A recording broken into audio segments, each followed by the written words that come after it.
Ladies and gentlemen, welcome to the session Epidemiology in the new ERC Guidelines 2021. It's a pleasure for me to say hello to you. My name is Jan Thorsten Gresner. I'm from Germany, the director of the Institute of Emergency Medicine at University Hospital in Kiel. And it's a great pleasure for me to lead this session together with Anna Bichmann, my colleague from Berlin, also in Germany. And Anna has a very long and outstanding career. She has graduated in the UK. She has worked with Gavin Perkins, and I think this is one of the major points, Anna, and then brings you direct to the heart of the resuscitation. At the moment, she is working in Berlin University Hospital at Charité, also a hospital with a great name and a young scientific worker. And it's a really pleasure for me to lead this session together with you, Anna. And I will come up with a short introduction of our speakers today. And may I ask Patrick for the first slides, please?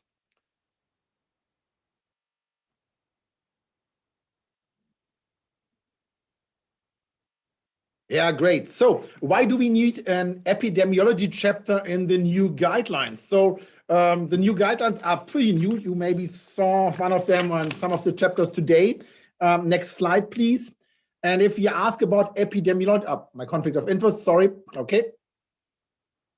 Okay, epidemiology, and okay, you can look at Google or Wikipedia and find out what epidemiology is, but I love that word. It is a cornerstone of public health. And in the idea of a cornerstone, we were able to get really great speakers. Next slide for the next minutes in our presentation today.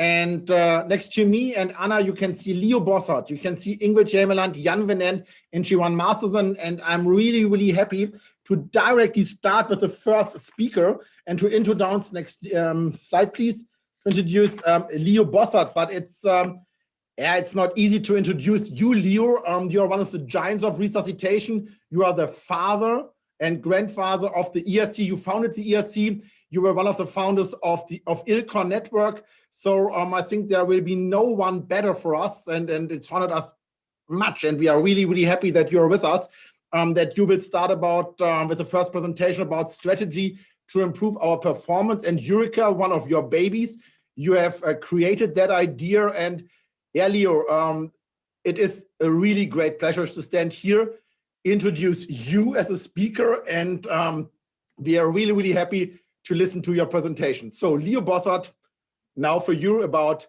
Eureka, a strategy to improve our performance. Thank you.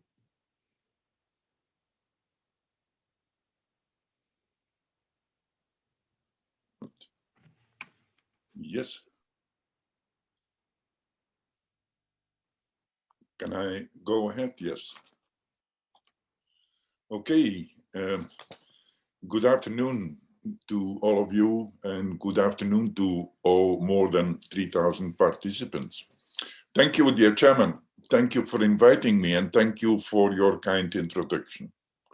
I'm happy to discuss how the Eureka concept contributes to the development and the support of the new ERC guidelines, and why Eureka is the most appropriate strategic tool for improving the performance of our own individual, national, or regional chain of survival. Second.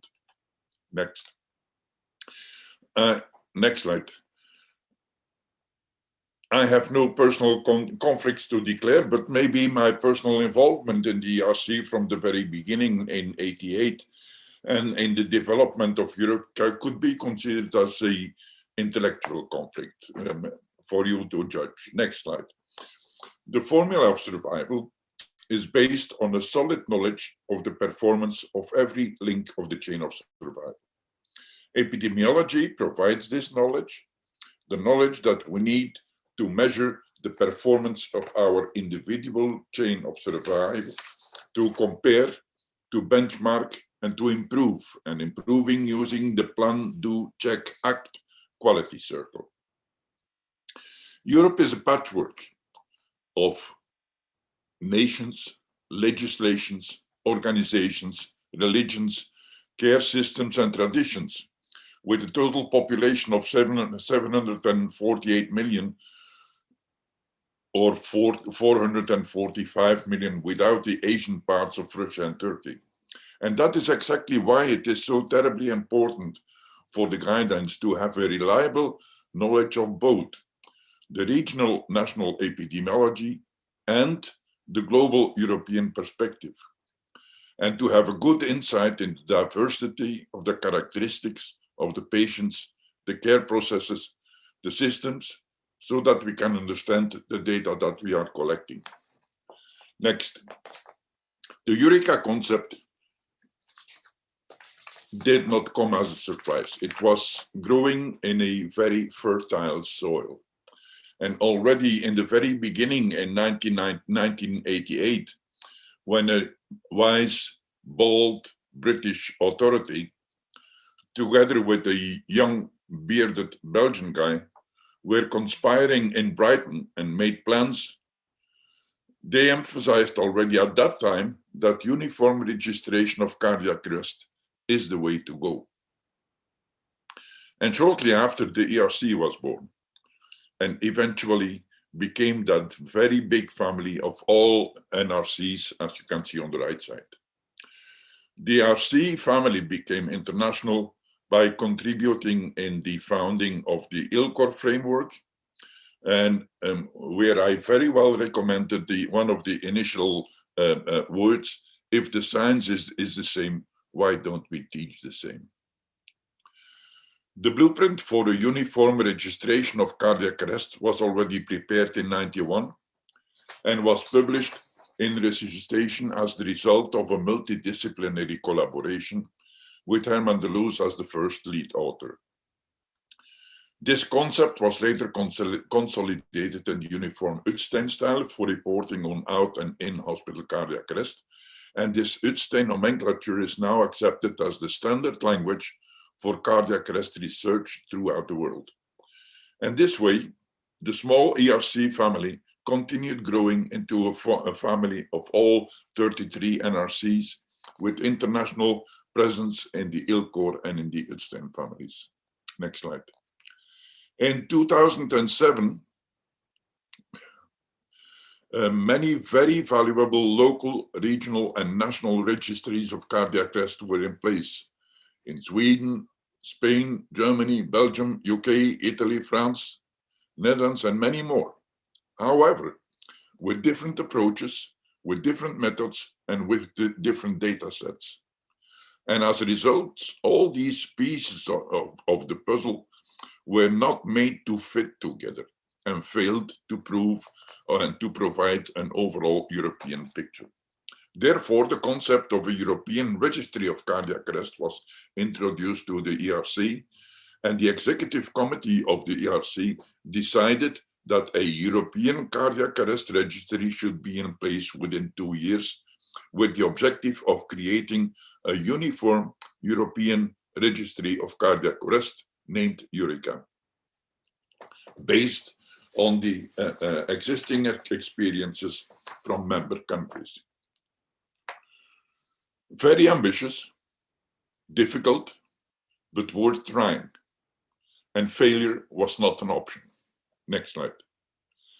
In 2012, this Eureka concept was supported by a recommendation of the European Parliament that strongly recommended the member countries to organize data collection, to establish a European Cardiac Arrest Awareness Week, and to develop strategies for equal access to high-quality CPR. Next. 24 years later, where are we now? Yes, Eureka is a most ambitious project, and it was no surprise that the initial progress was slow, step by step. And the Eureka project started with a survey of out-of-hospital cardiac arrest registries in 5 countries, covering 34 million of the total of 750 million. Sorry that Fernando is not appearing on this initial historic slide. Sorry, Fernando. As could be expected, this survey showed an immense variability in the characteristics of patients, care systems, and EMS systems. And it was clear that more information was needed to understand these differences. Step by step, more countries became convinced of the strengths and potential of Eureka and became convinced that this is the way to go. In the Eureka 1 and Eureka 2 studies, data were collected in 28 countries, representing 175 million inhabitants, with more than 10,000 confirmed out-of-hospital cardiac arrest in 1 month in Eureka 1 and 37,000 in 3 months in Eureka 2. Next. In the Eureka studies, we were faced with important challenges. Diversity is a strength, agree, and diversity is nice. But we have to be aware that this diversity creates differences in organization of data collection, manual, online, prospective, retrospective. The experience of the participants in collecting data might be different. And there is probably a difference in quality of data collection. In some countries, the data collection is regional. In others, it is national. And the interpretation of some of the data might be problematic. Just to give an example, who is a bystander? What is the definition of a bystander? Next slide. But most important challenge is probably what is in for us. We are happy to contribute to big data about a global European picture. This is fine. But why should we do it? What is in for us? How can we take advantage of this teamwork? This is an obvious concern that needs to be addressed to motivate and to justify the effort that is needed to continue registration. Next slide. The way forward. Big data and individual data, we need them both.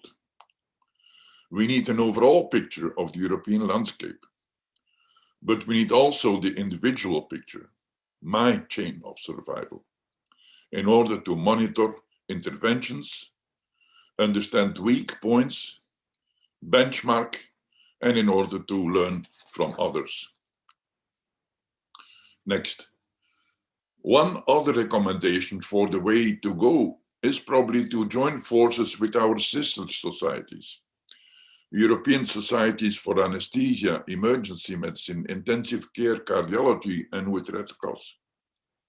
They have similar questions about post-registration care, prognostication, airway management, TTM, cardiac arrest centers. Let us try to, again, to provide the answers together. Just an example. Eureka documented a major discrepancy of ROSC between countries. And the cardiologists on the right side observed a major diversity in incidence of atrial fibrillation in European countries. Similar questions. And these differences can only be understood by analyzing the characteristics of the patients, the characteristics of the treatment processes, and the characteristics of the systems.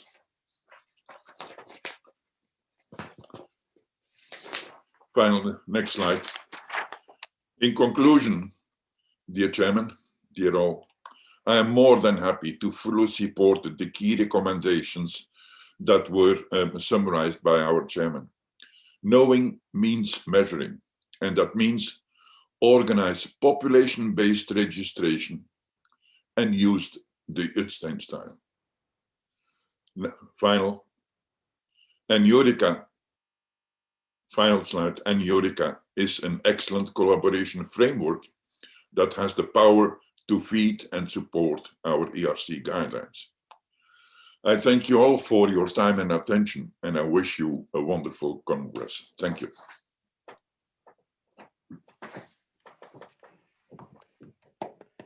Leo, thank you so much for that great presentation and an overview about the Eureka and the Eureka history. Anna. Hello, everyone. So it's a pleasure for me to introduce Ingvild, who is our next speaker, and all the questions arising during these presentations we will take at the end as a summative for time purposes. So Ingvild has contributed massively also to cardiac arrest outcomes and epidemiological guidelines. She is the leader for the Norwegian Cardiac Arrest Registry, and she at the University of Oslo, and she also is a part of the Eureka study management team since 2014 as a national coordinator also for Norway. Her clinical background is an ICU nurse, and she's experienced in ITU and emergency medicine, and on top of that she's also got a master's degree, and her focus was on resuscitation of newborns in Tanzania. So she's definitely contributed to a great deal to the quality improvement of the survival, and I'm really excited to hear her presentation. If we don't know what is going on, we need a registry. So good luck. Thank you. Thank you for that introduction, Anna. I hope I can live up to all your expectations now. It's a great honor and very scary to be the lecturer following Leo Bossard. Ever since I was a tiny registry nerd, Leo has made me feel very welcome. He has willingly shared his knowledge and made a lot of us passionate about working with registries and improving survival after out-of-hospital cardiac arrest. Next slide. I have no conflict of interest except being part of the Eureka, but none other than that. Next. Epidemiology is looking at the occurrence and variation of a disease in the population we are studying. And we search for reasons for the variation that we need to see and try to understand why there are differences. Epidemiology describes mortality and puts it into perspective of time and space. Next. I joined the ERC and the Eureka family in 2013, and for the second publication of Eureka, which was Eureka 1. A lot of countries joined in the data collection, and only Sweden and Ireland had national registries covering the entire population. And one of our concerns with the data collection was that if it was consistent, both within and between countries. We also did not know if the variation we saw were real variations or just by chance. When you collect data for a short period of time, and maybe even in a small area, random events can have big effect on what you see. An example here was that one country had two suicides, one stabbing, a major car accident, all in the first week of data collection. But there were no cardiac arrest patients of cardiac cause. Over time, these rare events will be less visible in the results. And for the Eureka 2 study, we collected data for 3 months. For this second study, we also saw that more countries had established registries. Next slide.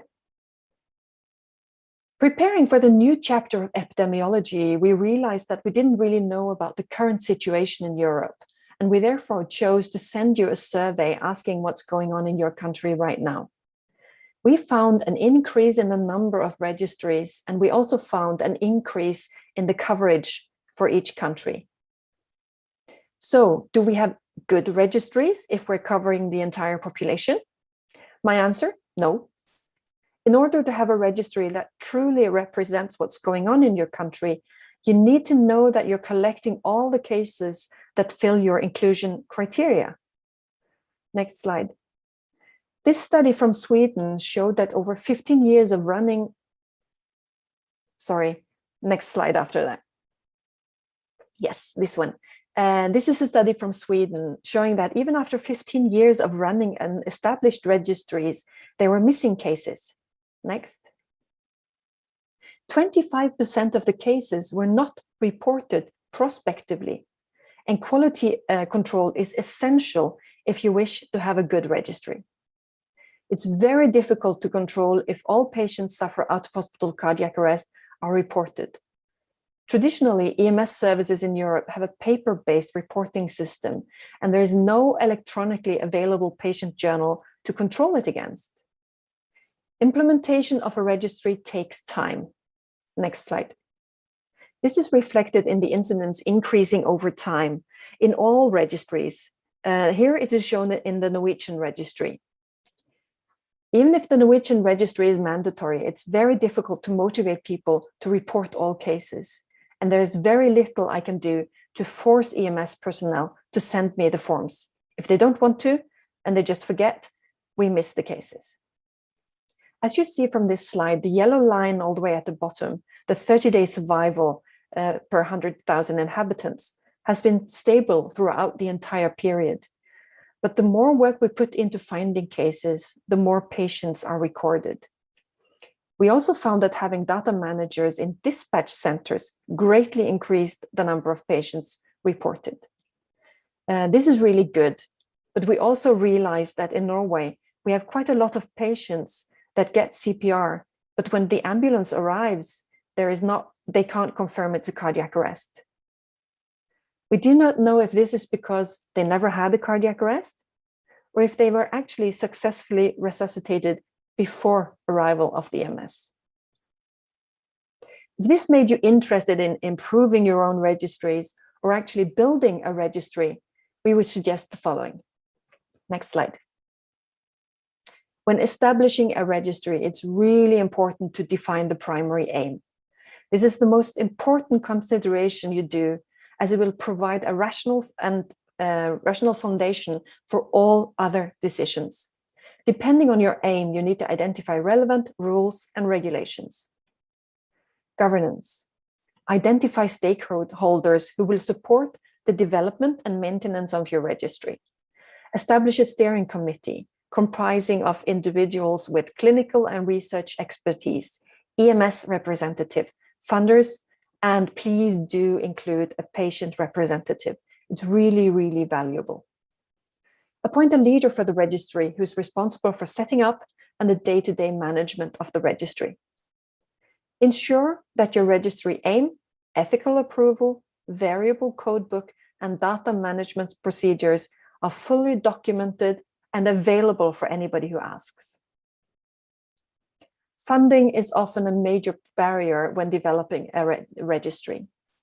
A solution to this could be starting with a part-time position in one ambulance service or one hospital. As the number of participants in the registry increases, the administrative personnel must also increase.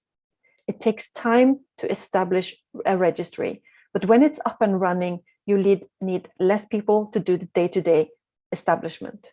But then you have an increase in requests for data improvement, quality improvements, and also for research purposes. So you might need the same amount of people. It's essential to define the patient population who will be included in your registry. Please use the already defined Utstein definitions. They're all there ready for you. The primary purpose of your registry here will influence the population that you're actually collecting data on. Data variables in the registry should follow the Utstein template.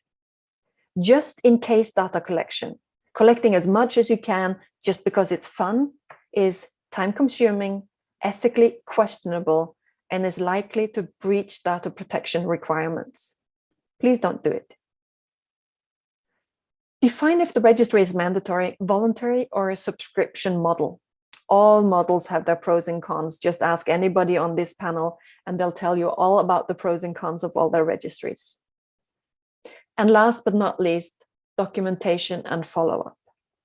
It's vital that all information in the registry is as correct as possible, as data of low quality cannot be used to improve the care. It could even be harmful. How do you make sure you find all your comments? Next slide. Well, my recommendation is this: a combination of a carrot and a pitchfork. It's always easier when people are motivated to do the work, but sometimes they just need to be slightly pushed in the correct direction. Next slide. I can also recommend quality improvement projects. It's incredible how much it can motivate people if you add a little competition. Naming and shaming participants could result in some people choosing not to join the registry. In Norway, it's very important to beat Sweden and Denmark. So I guess you probably also have some neighbors you'd like to beat. Show what you're doing, then you can compare. Last slide.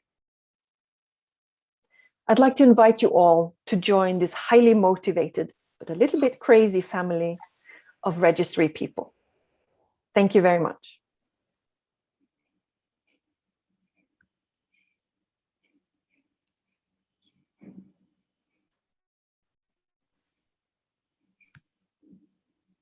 Oh, I can keep talking for a long time if nobody's ready to take over. I have about 2 or 3 pages more, but I guess I'll leave it to you, Jan Torsten. Thank you. Okay, I say thank you to you, Ingrid, and it's a great pleasure for me to hand it over to Dr. Jan van Ent. Okay, to introduce Jan is very easy for me. We are good friends over the last 20 years, and it's a big pleasure to hear him today talking about from registry to epidemiology. And he has an outstanding career in registry work. He started as a medical student dealing with registry data. Then he was an anesthesiologist as a junior doctor. Now he has a professorship in Namibia and is back to Germany. He's leading the scientific chapter here in the Institute of Emergency Medicine at the University Hospital in Kiel. And I'm really, really happy to have him back in Germany. And I think that will be a great presentation. So Jan, your stage. Jan Torsten, thank you very much. Thank you very much for the kind words, and good afternoon, everybody, also from my side. It's a great pleasure and it's a great honor to be part of the Eureka team and to be part of the writing group for the epidemiology chapter of the 2020, or better 2021 resuscitation, ERC resuscitation guidelines. Next slide, please. I will talk the next 6 to 8 minutes a little bit about from registry to epidemiology. And my conflict of interest were skipped. There's nothing to declare in terms of financial conflicts of interest, but as Jan Torsten already said, I'm a member of the Eureka group and the study management team for Eureka 1 and 2 and part of the German Resuscitation Registry steering committee. Next slide, please. And it is really funny to see that 3 out of the 4 speakers and presentations gave in this section or in this session gave a definition of what is epidemiology. And all the definitions are slightly different, and we haven't streamlined our presentations, but you can see that epidemiology seems to play more or less big role in medicine. And of course, the last 12, 13 months, we have seen the growing need for good epidemiology data, even though it is more for infectious diseases, but also for our non-communicable diseases like cardiac arrest. In my opinion, it's more and more important to understand what's going on the healthcare system level and, of course, on the patient's level. So just to give you another definition of epidemiology from the dictionary of the epidemiology, it's a little bit older, it's 20 years old. It's the epidemiology is the study of the distribution and the determinants of healthcare-related states or events. What is definitely our out-of-hospital, in-hospital cardiac arrest in a specific population, and the application of this study to the control of health problems. And I think that is something we really can do with our registry work, for example. We can try to understand what is going on, and we can try to understand the differences within and between different countries in Europe and in the world. And just to reply to Ingrid, in Germany, it's always important to beat the Dutch, the Netherlands, especially when it comes to soccer. We haven't been that successful the last years, but yeah, maybe European Championship is coming up, I think. So we will see. Next slide, please. But what are the interesting parameters? And this is just a very, very brief overview, what could be interesting to have a look on in registries and to draw your epidemiological picture out of these parameters. It's, of course, the incidence of the event. And as we have learned, the last 12, 13 months is what incidence is. And now maybe it makes it a little bit easier for us as scientists and as people involved in registry work and in epidemiology, just to proceed our message, because the general public now knows what an incidence is. Before the pandemic, nobody knew what an incidence is. So you had to explain your technical term, but now everybody knows this and it's general knowledge. So maybe it makes it easier for us. And I think we have always to have a look for the good things and the good side. So maybe it makes it easier for us to proceed our message. I think a hot topic is still gender distribution. In cardiac arrest, we know that men are a little bit on the unlucky side and are more likely to die from a sudden cardiac death.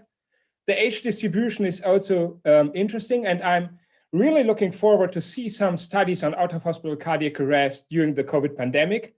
There was already something published, especially from France, in very highly published in Lancet, early or mid last year.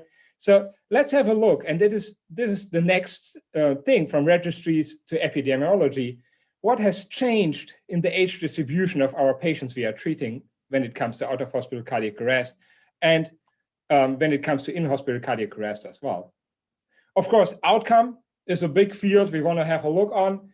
The easy part is to look at return of spontaneous circulation at any ROSC, but it's easy, but it's not that you get the real picture only by looking on ROSC, on any ROSC, but we have to more and more to focus on sustained ROSC, on ROSC at hospital admission, and on hospital discharge.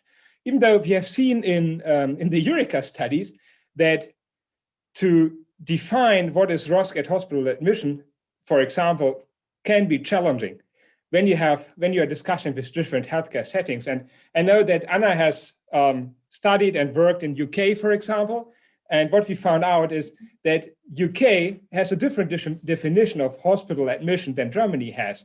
So Anna, you can correct me if I'm wrong, but as I understood in UK, for example, hospital admission is when you're admitted from the emergency department to the ICU or to the ward. And in Germany, usually we are defining hospital admission when the patient is entering the hospital door.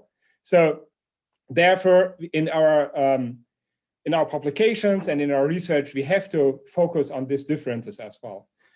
Cause of cardiac arrest, it's always interesting as well. And we have many more different parameters we want to look on and we have to look on, or a combination of those parameters. Next slide, please. But how is it looking? How does it look in Europe? And these are some figures from the Eureka 2 trial. And when you have a look, and the countries were deleted by purpose. So I don't want to show the real difference from country to country. I don't want, as Ingrid likes to blame and shame different countries, but I wanted to show you the difference in different epidemiological terms when it comes to out-of-hospital cardiac arrest in Europe. Let's have a look on the incidence of cardiac arrest for 100,000 inhabitants a year. The overall incidence is 83 something per 100,000 a year. But as you can see on the top level of this graph, it goes up to 160 per 100,000, and the lowest one is roughly 50. So you can see that we have a huge variation in these numbers between the European countries. And this is something we can see in different terms. Next slide, please. For example, in the incidence of CPR, how likely is it that an EMS who is attending to an assumed cardiac arrest is that they are starting CPR? And I think in Europe, mainly we have a high incidence of started CPR, an overall incidence of 55.5 per 100,000 people per year. It starts at roughly slightly above 20 per 100,000 and goes up to more than 90 per 100,000. So you can also see the huge difference there. And this is from registry work that is very basic registry data, but we can try with this registry data, we can try to understand how systems are working and how we can compare systems. And out of this information we get there, we can try to improve on a the system level, but also on a higher level, our treatment for our cardiac arrest patients. And still 52.5 in Europe as a mean overall incidence of CPR started in out-of-hospital cardiac arrest is quite high when you compare it to other parts of the world. As Jan Thorsten has said, I've worked for a couple of years now, for 2 years in the Southern African setting. Our incidence there of started CPR in out-of-hospital cardiac arrest, we don't have the real numbers. I think only South Africa is collecting some numbers now, but just from my gut feeling, the incidence is 0.5. So there is a huge difference. And this is also very interesting to understand the difference between the different systems within Europe, within your country. If you know one EMS, you exactly know one EMS, and worldwide. Next slide, please. And I think one thing is highly discussed, and it will be discussed during this Congress as well, I'm assuming, is bystander CPR rate. And we are very happy that we had collected data on bystander CPR during Eureka 1 and 2, and that we saw, or that we found that the average bystander CPR rate during Eureka 2 was 58%. It's quite high, especially when you're coming from Germany. Some years ago, some 10 years ago, our bystander CPR rate in Germany was roughly above 10%. That was on the same level like countries with less well-developed EMS and healthcare systems. And we've managed to improve bystander CPR rate because we have compared our system with other systems, like Norway, for example. And it's not a big secret, I guess, that Norway is the bar on the top of this graph. It's a bystander CPR rate of above 80%. And yeah, Ingrid, you can correct me, please, if I'm wrong, but Norway, they can't really see that there is a different, or that there is an impact of bystander CPR, because bystander CPR is the normal. And this is something we really can learn from other countries by comparing data and by using registry data to compare our figures and to draw a picture of the healthcare system and of our EMS and how we are treating our patients. And it's a big challenge to do this for out-of-hospital and in-hospital cardiac arrest as well. Next slide, please. This is something you can do as well. And what we have done there is we have compared the age of the bystander and the age of the patient and the gender of the bystander and of the patient. And the blue dots are groups of male, where the male or the female resuscitated the counterpart, and the red spots are pairs of same sex. And what you can see here in this graph is that for the mixed sex groups, the age of the bystander and the age of the patient is something in like a line, like it's going up linear, while in the same sex groups, for example, usually the age of the bystander is lower than the age of the patient. So we don't know why. We only have our theories on this. Maybe these are the mixed sex groups are maybe couples that where one resuscitated the other one, like at home, and the other groups, the same sex groups, are pairs of where a relative, for example, did CPR on the grandfather or the grandmother or what, something like in this direction. But this is something really interesting, and we focused a little bit on bystander CPR. Unfortunately, it's not possible to present you the numbers of bystander CPR, chest compression only versus full CPR in this presentation. It's not published yet. But what we saw there, and it's preliminary data, it's under review in the moment, is that in some countries in Europe, and for the Eureka dataset in total, the ones who received full CPR compared to the ones who received chest compression only CPR did better in terms of admission to hospital with ROSC and discharged alive from hospital. Next slide, please. Yeah, and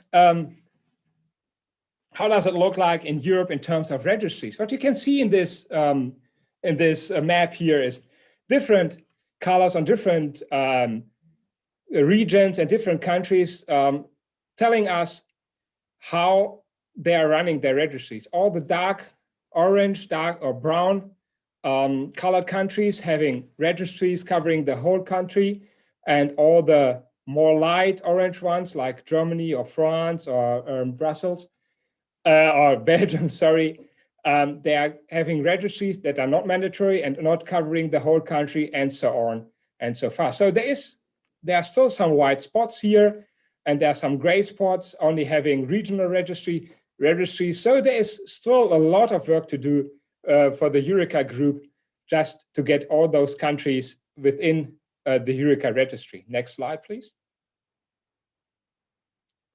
And from registry to epidemiology, I think it's a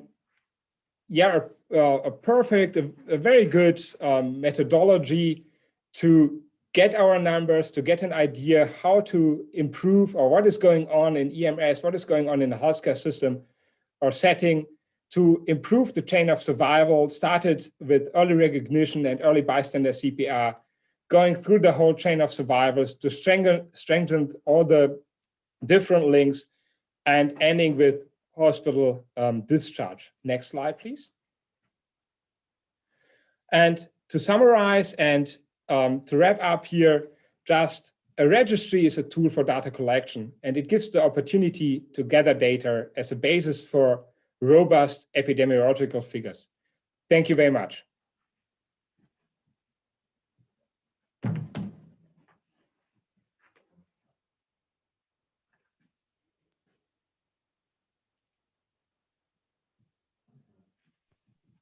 So if you, Jan, thank you very much for your kind presentation, and it's been very interesting.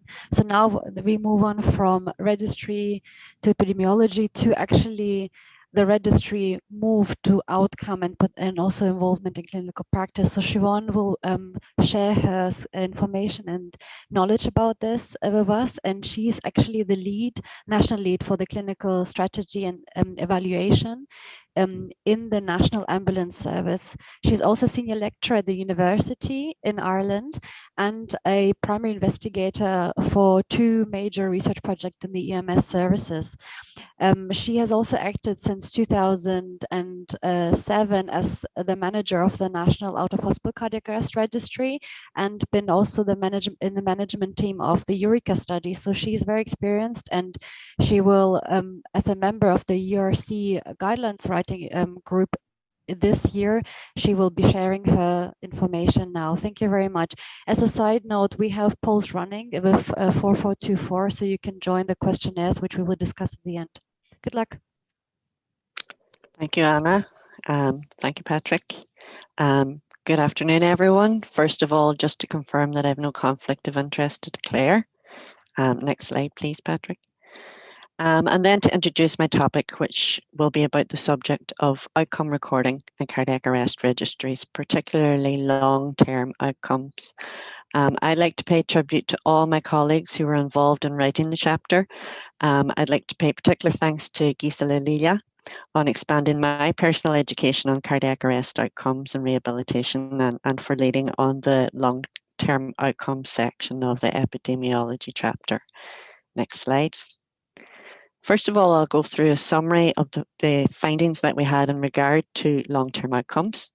In European countries where withdrawal of life-sustaining treatment is routinely practiced, a good neurological outcome was seen in about 90% of patients, and most patients were able to return to work. In countries where withdrawal of life-sustaining treatment is not practiced, poor neurological outcomes were more common in up to 50% of patients, with 33% of patients remaining in a persistent vegetative state. Unfortunately, even among the survivors who had a good neurological outcome, neurocognitive, fatigue, and emotional problems are common and cause reduced health-related quality of life. And it's also notable that patients and relatives may develop post-traumatic stress disorder. Next slide, please. With regard to post-cardiac arrest rehabilitation, we find from the literature that there's a wide variation in the provision of rehab services following cardiac arrest. And unfortunately, we find that many patients do not have access to post-cardiac arrest rehabilitation. So these are our conclusions in relation to long-term outcomes and rehabilitation post-cardiac arrest in Europe. Next slide, please. So one of the questions we need to answer is, from where did we get our evidence for the long-term outcomes for the epidemiology chapter? Well, you won't be surprised to know that much of our information came from dedicated RCTs or from post-hoc analyses of randomized controlled trials, or descriptive studies from individual or multi-centres with a special interest in outcomes. And we also had a few specially or specifically designed surveys. Unfortunately, what we can't say is that routinely collected data was an important source of information for this section of the epidemiology chapter, which is really counterintuitive because we're talking about epidemiology and it's a topic that is strongly associated with routine data collection. Next slide, please.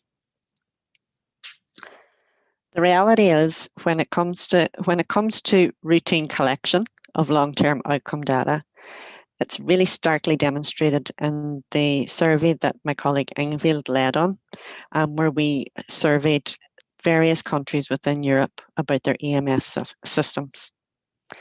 Of the 27 European countries that provided us data about cardiac arrest registries, 20 countries had cardiac arrest registries, which is brilliant. But when it came to long-term data, we were told that survival at discharge or survival to 30 days was available as a routinely collected item in only 9 of these registries, and survival to 1 year was available in only 2. Neurological function at discharge was collected in 1 in 4 of the registries. Neurological function after 3 months and up to 1 year was routinely collected in 1 registry, and similarly, quality of life was collected in only 1 registry. In summary, data on long-term outcomes is not routinely collected, even though these data items are recommended as part of the ITSTEAM data set. So maybe the first question we need to ask is, if nobody is collecting it and we have data from other sources like RCTs, post-hoc analyses, does it really matter? Next slide, please. Well, what's wrong with the evidence that we have? Well, the answer is there is nothing wrong with the evidence that we have. Good quality studies give us an idea of what outcomes have been achieved where there is a focus on outcomes. And good quality studies help us to create benchmarks so that we should know what we should be aiming for in terms of outcomes. But as we all know, one of the reasons that data collection should be encouraged is that even the act of data collection itself can have a positive impact on performance. And of course, that old cliche of what you do not measure, you cannot improve, unfortunately does hold true.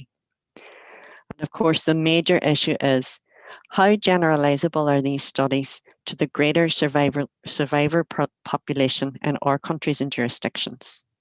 How representative are the results of a very well conducted study in Italy to the survivor population in Ireland, for example? Well, the answer is we don't know if we don't measure ourselves. Next slide, please, Patrick. And I don't mean to minimize the challenges of good quality data collection, because I worked as a registry manager myself for 7 years in my own country, and I do appreciate the challenges.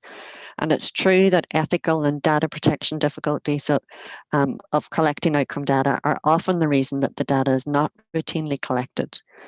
But maybe a better way to look at this is, how ethically acceptable is it not to collect this data? How can we make a case for more widespread introduction of dedicated post-cardiac arrest rehabilitation if we don't know the numbers and needs of cardiac arrest survivors in our countries and jurisdictions? Achieving survival following cardiac arrest is a hugely intensive effort, both in terms of resources and emotional investment for those who provide resuscitation, including community volunteers, healthcare professionals, and the families and relations who often witness this most dramatic of clinical interventions. So even in the best performing systems, we know that most patients will not survive. Most health systems will throw everything at a resuscitation attempt. And when you consider this, investment in data collection from those who survive is relatively cheap and would be incredibly informative. Next slide, please. So I suppose the other question then is, if we are collecting routine long-term data routinely, what should we be collecting? Well, we're very lucky that there has been tremendous work carried out in the last few years to answer this question by ILCOR through the COSCA group.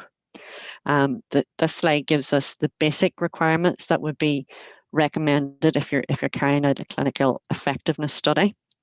So it includes data on survival status, neurological function measured through the Rankin Scale score, and health-related quality of life, and gives recommendations on the type of tools that should be used. Next slide, please. Similarly, we have very recently had the publication of the PCOSCA core data set. So again, quite a lot of information, but having this type of information about our survivors would be a game changer for understanding the long-term outcomes in our survivors, and would help us to respond appropriately to their rehabilitation needs. Next slide, please. I really think that collecting outcome data routinely really matters. I think it matters from a person level to a system level. It matters for individual patients and carers, because if we can understand their challenges and their successes, it will help us to ensure that cardiac arrest rehabilitation is tailored to meet their needs. I think it's important for the wider survivor population, because quite often the survivor population is not visible in the country, and it's only individual stories that we hear. I think it's really important for resuscitation professionals and volunteers. I understand the data protection challenges and giving feedback about individuals, but I'm not sure we can apply that reason when it comes to giving feedback about the overall survivor population. And I think people deserve feedback about the outcome of their efforts. And I think it's important too for the wider population and the wider public, so that the wider public can have more appreciation of the value of resuscitation, and maybe equally to have an appreciation of the limits of resuscitation.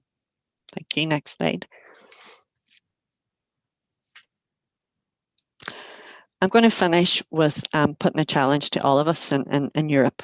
And I'm going to suggest that over the next 5 years, I think it would be a wonderful thing if we could prioritise collection of the core outcome data recommended in COSCA and PCOSCA as a component of our routine cardiac arrest registry data collection. I think this is an important and not an optional piece in the building of the jigsaw that will help us to truly understand the epidemiology of cardiac arrest in Europe. Thank you.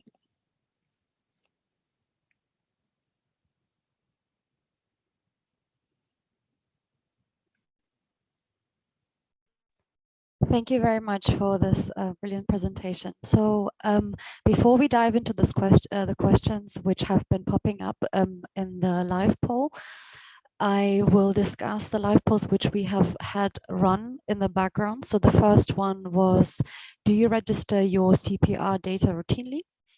And I will just quickly view the results. We had 483 people responding, and 58% responded with yes, 24 with no, and sometimes with 18%.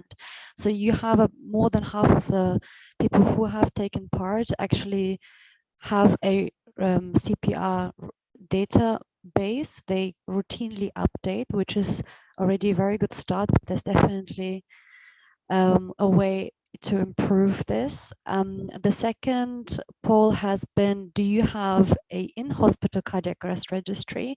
And for that, 168 people have taken part, thank you. And the results show that 48% show that, yes, we have we have also used this data for service improvement research and training, which is incredible because you've got 50% who actively incorporate this into their practice. 17% have responded yes, we do not have data we can analyze. 17% also said no, but we're planning to establish a registry for in-hospital cardiac arrest. And the final 18% responded, we're not currently planning on a registry.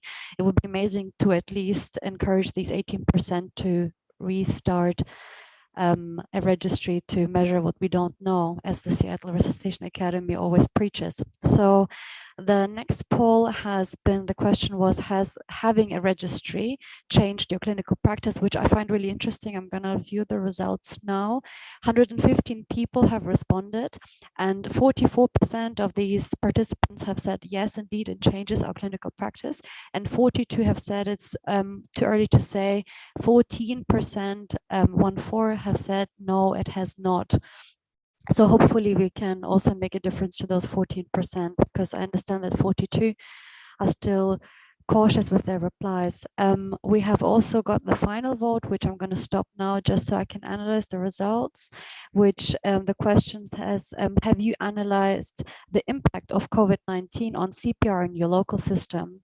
So in the results for that, from 129 votes, 29% said yes, it has changed and impacted the local systems, CPR in the local systems, and 71% have said no, which is incredibly good. A very positive result that it hasn't made a difference. Good. I can restart that final poll so we have more people, encourage more people to respond. And I would like to start with the first question for Ingvild, if that's all right. You have talked about the cardiac arrest registry, and we should measure if we don't know. And the first question from the audience was, is the cardiac arrest registry open to only out-of-hospital cardiac arrest or in-hospital cardiac arrest patients? And also from Romania, a colleague has asked, we are one of the countries who don't have a cardiac registry. How can I start one in my hospital, and where can I find this information? Thank you. Thank you for the questions. So in Norway, we have both an out-of-hospital and an in-hospital cardiac arrest registry. But we've worked the longest on the out-of-hospital cardiac arrest registry. So the numbers I showed were only out of hospital. For in-hospital, it's a slightly different workload, because there are usually more hospitals involved, and there are small and big hospitals. But it's really nice, and it's a challenge. So for me, I'd say go for both out and in. As for countries that do not have registries already, I hope I can make an announcement on behalf of everybody here. Send anyone here an email and we will help you start a registry. You can contact us directly, one individual, or you can write to Jan Torsten Gresna as the principal investigator of Eureka, and he will help you sort out how this is solved. He looks a bit surprised, but yeah, he'll send it to me and then we'll sort it out. Yeah. No, please contact us. We'd really like to help you start a registry. Brilliant. Thank you very much for your reply. Just on the side note as well, in those comments we have authorized to show publicly, there's been very experienced colleagues who have published links for current data published in their countries. So Jasmine has published the UK data link for 2019 report, etc. So please scroll down and have a look. The next question for I'm happy for anyone to answer this is, any news about minimum Mutschenk core data to collect in relation with better patient survival? Yeah, and I think there will be an update of the Utstein style, the current Utstein style for out-of-hospital cardiac arrest. There's a plan in Eureka to do that. The timeline is after the guidelines. Now the guidelines are already and published. So I think there will be a first initiative at the end of this year, due to the fact that it's an international, it's an Eureka project. So it's a little bit more complicated, but I think that we will have an update from the Utstein style in 2022 or 2023. Okay, brilliant. Thank you. There's another question which I'm happy for anyone to reply, because this is a very generalized question. It says, is there any ethical way to avoid that many patients with cardiac arrest to withdraw from registries because of the lack of informed consent? Yeah, thank you very much, Anna. Or I think Siobhan can also answer, but yeah. It depends on the data regulations and data security regulations in your specific country. And as long as you're, for example, in Germany, as long as you're collecting only anonymized data, usually it is not a problem because it's also not a clinical trial. It's not a study, but it is a part of a routine quality management or quality improvement project or quality improvement tools. So it really depends on your Data Security Act and on your law in your respective country. But as you know, for Europe, with the data security regulations, they are very, very strict, but with anonymous data, it should not be the problem. But maybe Shoban can add something. No, I would very much agree with what Jan said, that the GDPR rule has been interpreted into law in different countries. My understanding is that in countries that have required consent up until GDPR, it was usually a kind of opt-out consent. I don't know what the options are now, but my understanding is that in countries where individuals are informed that they are part of a registry, it's very rare for people to request to be removed from the registry. I think that's particularly, I know that's the Swedish experience of dealing with consent. So I don't think it's as great a problem as you might think that it would be. So it really does depend on how your country has interpreted GDPR. Okay, brilliant. Thank you very much for your response. We have some more questions coming in, but because we are now done with our time, I would advise the questions to directly forward them to the speakers of this panel, and I'm sure they'll be happy to reply in email or via the chat, which the app allows. So thank you very much again for everyone to present and take part in this epidemiological presentation of 2021, and all the best and enjoy the rest of the Congress.